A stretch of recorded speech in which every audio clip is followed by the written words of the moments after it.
to provide innovative and affordable solutions for neglected diseases.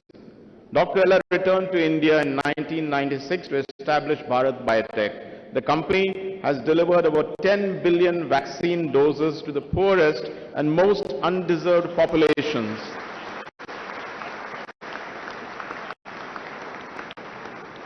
In over 123 developing countries through UNICEF and Gavi, with 433 patents filed and over 145 granted patents, including the world's first global patents filed for chikungunya and Zika virus vaccines. Dr. Ella has led development of 17 vaccines used in India and around the world. Dr. Ella's latest work involved the development of Covaxin, proven through the world's second largest efficacy trial. It is India's first and the world's fourth SARS-CoV-2 vaccine after the US and UK that not only saved countless lives but also demonstrated India's indigenous vaccine development capabilities and is priced as low as $3 a dose. Only $3 a dose.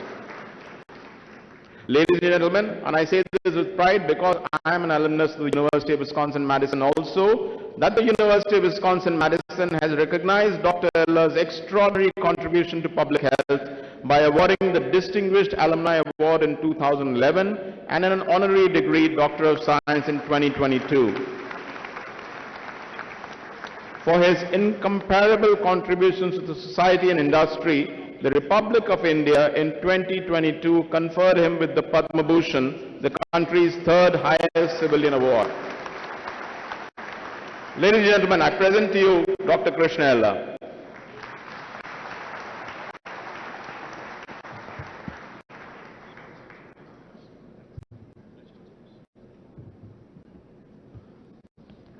Really honored to be here. It looks awkward when they read about yourself. So really, but I think, I want to thank respected our Ramarao Garu. And I think our Anand Mahindra said, Gurnani said, Nalanda University started in Bihar and Takshashila was also Bihar. And I think we lost out the innovation of education. But I hope now it re-emerges back from Mahindra University from Telangana. So I want to thank Anand Mahindra, Professor Meduri, and Gurnani, Vinit Nair Saab, and Jayesh Ranjan, and all the executive committee board, advisory council, faculty, staff, parents, students, and all the parents. Particularly, I should be grateful to, because you all should be grateful to your parents. More important, that's very important. I'll tell you why. My address is going to be on innovation and entrepreneurship. We don't grow as a developed nation unless we have a higher GDP growth, unless double digit. The double digit can come only on innovation. Innovation only can create the double digit growth. So you have got a degree from Mahindra University, you get a knowledge and a skill set. That is what you get from Mahindra University. But what is the third part, which is important for innovation, is the imagination. The imagination, I'll give a simple example, because many people want to, because no university teaches you innovation in any classroom, in a classroom setting. It's what I'm trying to tell the young kids. Imagination is there in front of you. You're right there. Look at a Golconda. Golconda Fort, 2 kilometers down, you can clap and somebody can hear. There was no Mahindra University graduate student those days. There's no IT sound engineers those days. It's just imagination, how they created that type of thing. Imagination is like an architect. You tell the house how you want to construct a house. An architect imagines of your dream and he builds the drawing. Exactly, that is what imagination. Another one, I will tell you a good example. Lord Ganesha. We only pray Ganesha when we want more marks, or when you want admission in the Mahindra University, you pray for the Lord Ganesha. But you don't look at it in a scientific angle. It's a transplantation, head transplant, an elephant head transplanted on the human. It's a true head transplantation. Look at kidney, liver, pancreas. It's all organ transplants. The similar thing, okay? And I can give a lot of examples. But we lost a lot of, India was the most innovative country in the world. That's how the mini invention happened. Zero was invented, steel industry was invented, ink is invented, And cataract surgery was invented by Indians. Everything was invented. But we lost out somehow. And I think you look at the present situation, how many people, Telugu people here? You know Manchinona? You heard about Manchinona? Everybody grandmother said Manchinona. Nugul Nora is called Manchinona. Nobody knows why it is Manchinona. Nobody knows. Grandmother said, we follow that. In Tamil we call Nallanna, Malayalam also Vallanna, and Kannada is called Vallanna. All languages say it's a good oil. Nobody asked the question, why it is good oil? We have become, just carrying the forward, not asking questions. So your innovation right there. Look at canola oil. Canada, a $64 billion business of canola oil. It's nothing but mustard oil. They took the seed from India, mustard seed. If you call mustard seed, all look at North India and East India, everything pickle is made with mustard oil.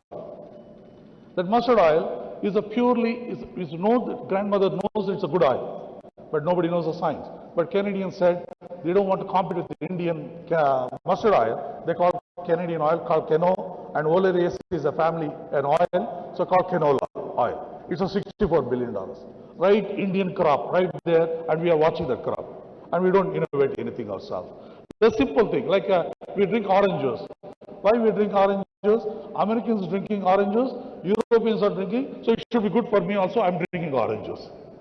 And I think we're copying even drinking the orange juice also. And the no orange juice what is made in this country comes from Brazil and Chinese concentrate, nothing from India.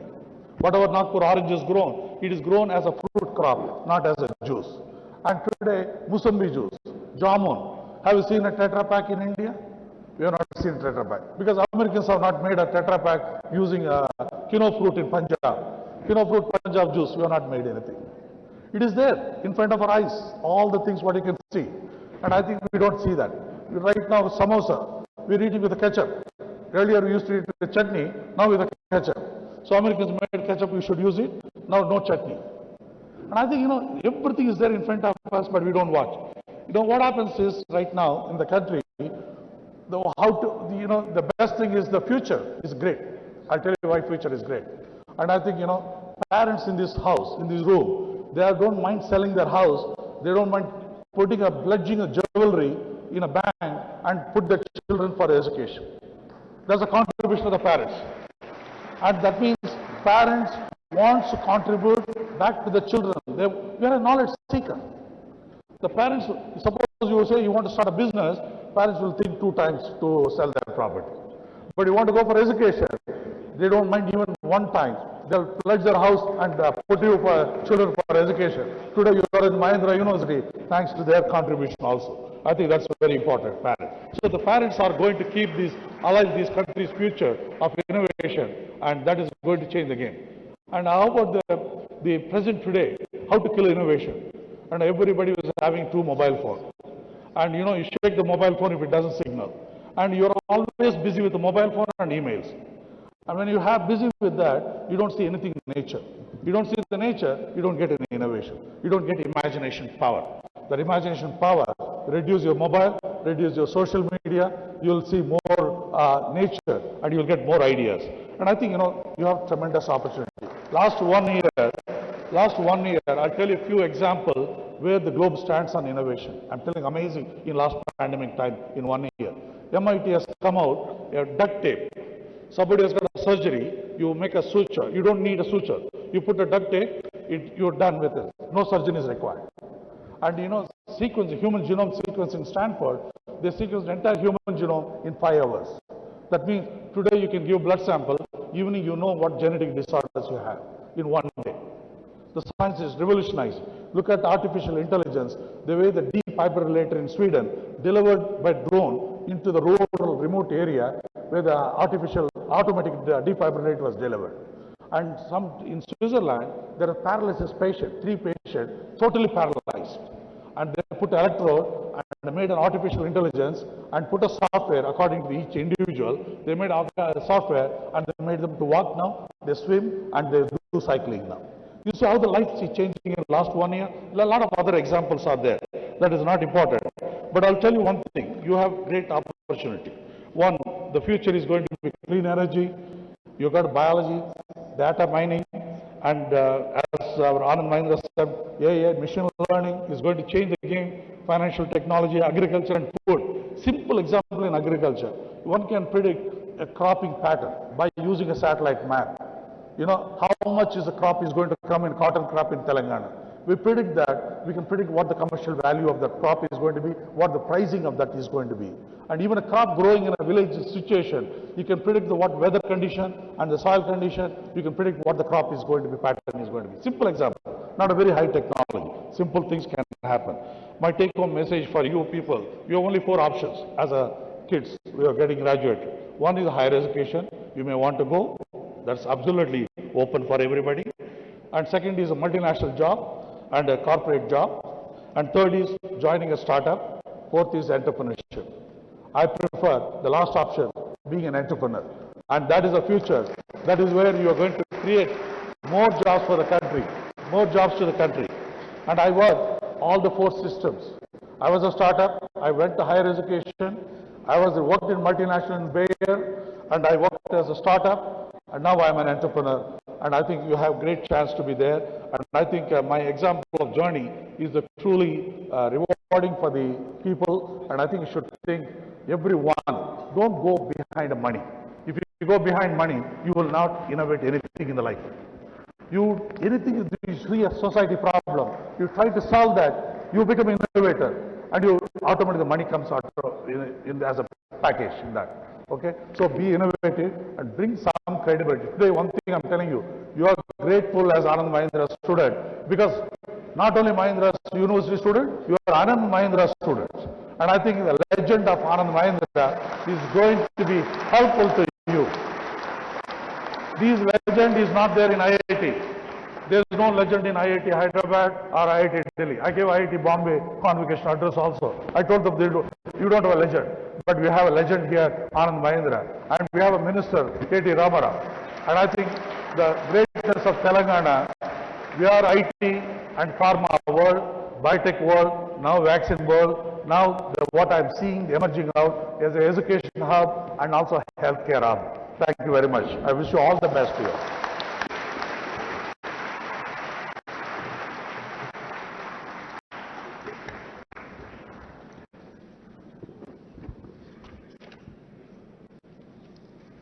Thank you, sir, for your inspiring speech, touching upon words like imagination, innovation, revolution, and entrepreneurship.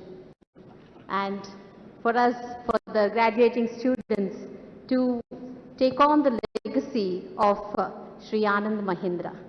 I now invite Sri C.P. Gurnani, CEO of and Managing Director of Tech Mahindra, to introduce the chief guest, Sri K.T. Ramarao.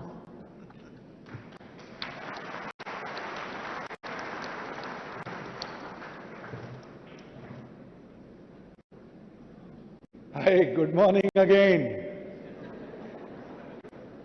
So, most of you probably know our chief guest a lot better through his witty answers on the interview, various news channels and interviews. You know him as a visionary.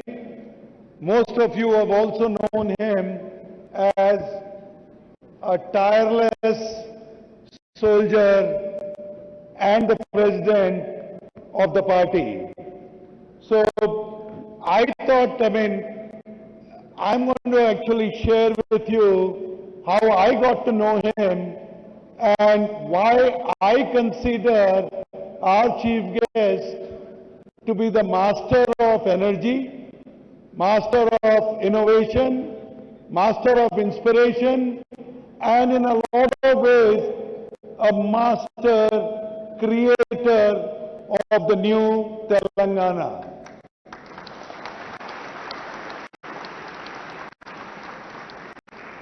I did talk to you about 2014. I did talk to you about then Chief Minister K. Chandrasekhar Rao inviting me over as the CEO of then Mahindra Satyam and Tech Mahindra to come and have a cup of tea with him. And I had a great conversation. But prior to that, just about a week ago, my admin comes to my office and says, Honorable Minister for Information Technology and Panchayat Raj, Mr. KT Ramarao wants to talk to you. And I said, all right, so I do get on the phone and I said, yes, Honorable Minister. He said, no, call me Ram. I mean, obviously before coming on the call, I read the full biodata. I knew about his 6 years of working in US. I knew about his education in Hyderabad till graduation and further education in US. But I didn't expect an informality of somebody saying, call me Ram. The next thing was the minister saying, we need to meet. I said, sure, tell me, sir, I'll come across to your office. He said, no, I'll come to your office. And he did come. And he immediately. So that is our Honorable Minister, President of the party, and he came to meet me. And honestly, that is the first time it happened to me in my career where the minister came calling.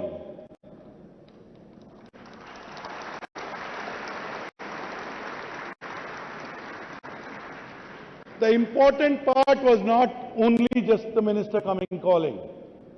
The minister was prepared. That is, KTR was prepared. That's why I said, call him a master of innovation. Because he came in and he said, what do you think about triple IIT? And that time we had Dr. Raj Reddy, Professor Raj Reddy as, one of our board members. And as many of you would remember, Professor Raj Reddy was the founder of triple IIT. So I said, oh, that's great. It's a great institution. I've been there a few times. He said, what can we do to make Hyderabad the innovation capital of the world? Now that is where his vision is. And so what you see T-Hub today, and why T-Hub is different is not because government created it.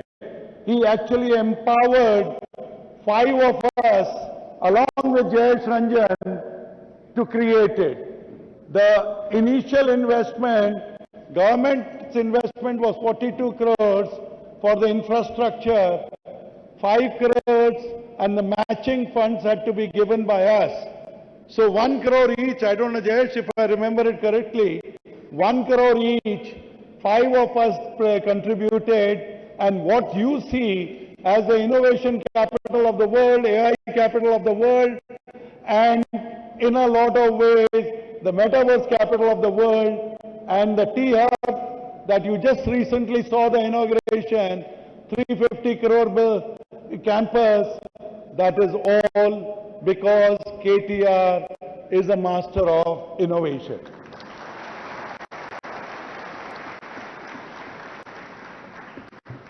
So same thing, when I used to go and talk to him about engineering college, and I told you, I had various pressures or motivators, master of motivation, Honorable Chief Guest, KTR, because every time I went to him and spoke about Mahindra, Ecol Central as an engineering college, he said multiveracity. He used to talk about biotech and pharma to me.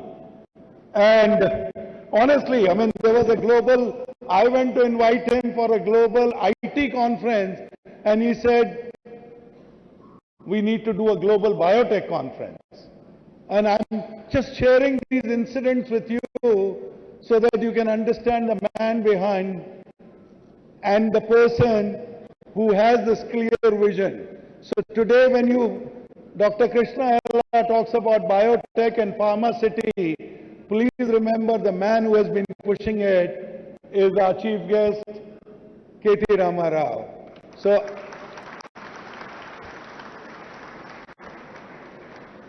he would claim he has more stories on me. I promise you I have more stories on him. but today is not the day to trade stories. It's my honor, and on behalf of all of you, let's welcome the chief guest, KT Ramarao.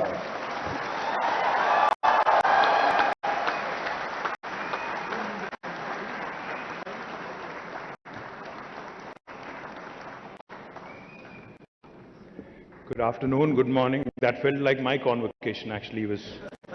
CP was so kind. Thank you, respected Mr. AN9 Mahindra.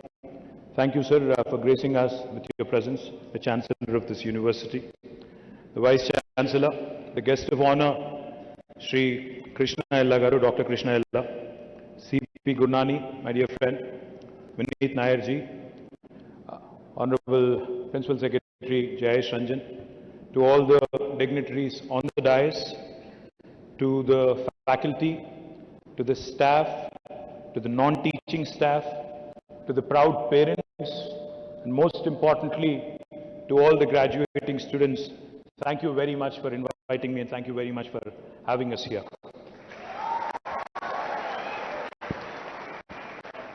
So first of all, my heartfelt congratulations to all the students who have successfully passed their courses and are receiving their degrees today. My special congratulations also to all the award winners who have shown excellence in their endeavors. Amongst the private universities that have been set up in the state of Telangana, Mahindra University occupies a place of pride. The Mahindra Group is reputed for business excellence in diverse fields, and there is no doubt that the university is also run with the same passion and commitment in achieving excellence and in making all the students lifelong votaries of excellence in whatever they do. Mr. AN9 Mahindra himself embodies another very important virtue, which is that of compassion. In fact, when he was speaking, I was listening in very intently. Now, when he talked about a combination of art and science and what he wants to bring about in Mahindra University, eventually a blend of both. I remember a conversation that I had with a friend of mine. Now, this friend of mine had told me that there are two kinds of people in the world, artists and then there are the scientists. Artists who think with their heart and scientists who basically let their mind dominate. I think what Mr. AN9 Mahindra was alluding to today is he wants Mahindra University to create that new blend, that new breed of people, which is a good combination of heart and mind, which is a blend of art and science, a new breed which is a combination of artists and scientists, and hopefully all of you and the future classes of Mahindra University, future students of Mahindra University will become an embodiment of that. Good luck to you, sir, on that effort, and I hope you'll set a benchmark. I hope you'll raise the bar in India for other universities, for other academic institutions. Mr. Mahindra's life has been spent in making our country proud by coming out with products and services that are truly world-class. He is a visionary in that many of his ideas are futuristic, anticipating the needs of the world decades ahead of time. I'm sure that the university also has fostered a strong culture of compassion, innovation, and inquisitiveness in the hearts and minds of all the students here. Young India, I call India young because, as you all know, if you look at our population today, 1.4 billion India, 50% of India is less than the age of 27. 65% of India is less than the age of 35. That's why I call our country a young country. As the world is getting older, India is getting younger. And youth in our country especially are brimming with ideas, are brimming with energy, are wanting to take on the world and have an aspiration that is truly global. They have a voice and want to be heard across the world. They are no more passive observers of events going by, but possess a strong desire to be at the center stage and make a difference and an impact globally. In a way, this augurs very well for the country as we are very close to the cherished milestone of 75 years of independence of our glorious nation. These milestones are also occasions when we have to think about our future and how we collectively intend to make the future much more than what the past has been. The youth are going to shape the future immensely. Not only our country's future, but Indian youth have the unique ability and the unique opportunity of shaping the future of the modern world. The youth and how we groom them today, what ideals and aspirations we sow in their hearts and minds, and what kind of responsibilities we bestow upon them at an early age will matter the most in how young people will contribute to the noble task of nation building. While our country, India, has done rather well in the last 75 years in general, yet the reality is we are still a developing nation. We are still, by global standards, a third world country. Somewhere or the other, we seem to have lost track of the most important priorities and have focused on issues that distract us and cause divisiveness amongst ourselves. Let me share a piece of statistic which might be of interest to you. Back in 1987, about 35 years ago, when most of you were not born here, actually all of you were not born here, India and China, countries of similar size in terms of population, had a similar size of economy as well. $470 billion, exactly the same size. But cut to 35 years later, today China is at $16 trillion GDP and India is only at $3 trillion. And we still keep dreaming the 5 trillion dream. Now, I don't want to point fingers. I don't want to say anything which is political, but I have to say this. I think the future of India will augur well for us if we are not distracted from economics. You know, politics can wait. It can happen once every 6 months in 5 years. But the remaining 4.5 years, I think the nation, its polity, its political leadership, in fact, has to remain focused on economics, on creation of employment, on issues that really matter to our future. While the politicians of this country are largely to be held accountable for their inability to arrive at a consensus on national priorities and then devoting their energies in achieving them, we also cannot ignore a sense of apathy amongst the general population in allowing things to come to such a state. Amongst many of the perceived problems about India, one that is commonly noted is that the brightest minds, implying all the people like you, are working endlessly to solve the problems of the rich, while completely ignoring the problems of the poor. As I mentioned, hardly anyone has focused on building houses and toilets for the poor, but there are hundreds and thousands of bright engineers and architects who are constructing villas in gated communities for the rich. It is time that we also change our lopsided priorities and ensure that the task of nation building remains supreme for everyone. While we all speak about India as one nation, which it is, we should also accept another reality, that within our country of India, there are 28 different Indias, meaning there are 28 states within India which are extremely diverse and have their own levels of development. There are few states today who have focused on good governance, balancing the priorities between welfare, development, have designed people-centric programs, and have implemented all their ideas and goals with perfect execution. I feel very proud to share with you that our young state of Telangana today has become a role model state in the country for the rest to emulate. I know that students of Mahindra University come from different parts of the country, but I would encourage all of you to look at the opportunities that are available in Telangana, in Hyderabad. Telangana is the champion state in promoting innovation and entrepreneurship amongst the youth.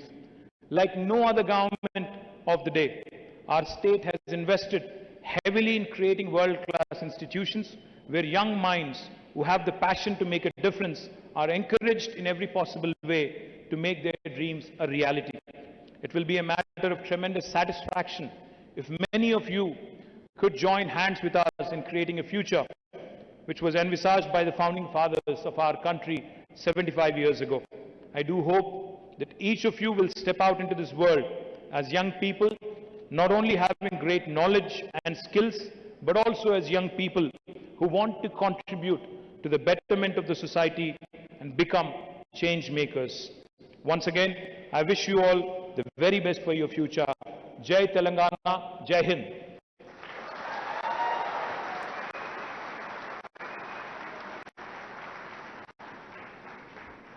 Thank you, sir, for your sharing your mind, expressing your desire for all the graduating students to join hands so that the development paradigm is shifted towards the poor. I now request,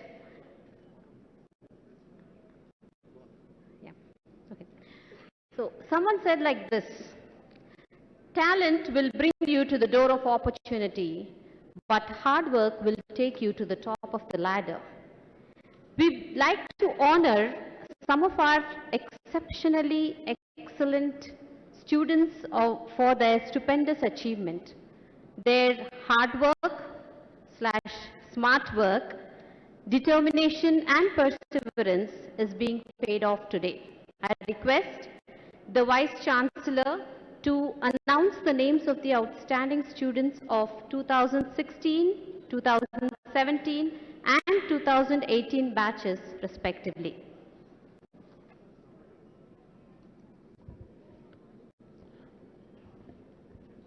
Can I request our Honorable Chief Guest KTR Garu to do the medal presentation? Yes, sir. Yes, sir.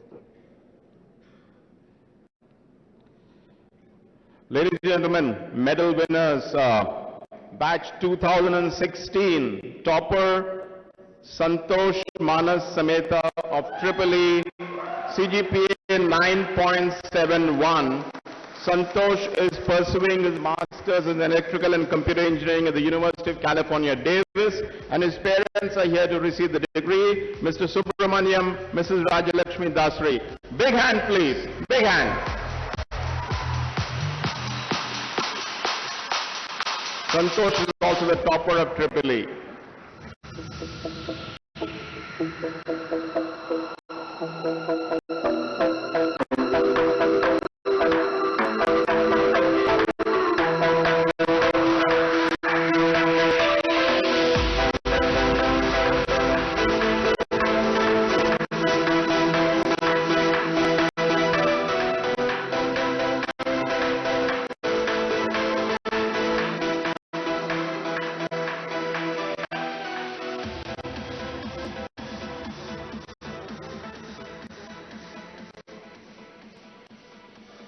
Thank you, sir. Thank you, ma'am.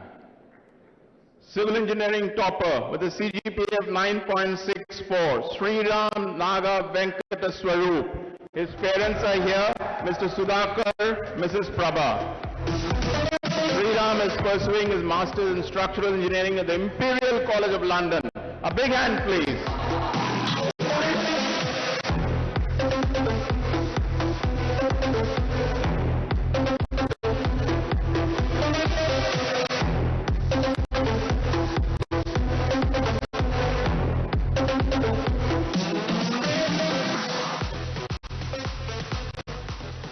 Thank you, sir. Mechanical engineering topper, Mr. Nageshwar Rao Iranki with a CGPA of 9.63. His parents are here, Mr. Subbarao and Mrs. Aparna, to receive the degree. Nageshwar Rao Iranki is pursuing his Master's in Aerospace Engineering at the University of Illinois at Urbana-Champaign, USA. Big hand, ladies and gentlemen. Come on, guys. Come on.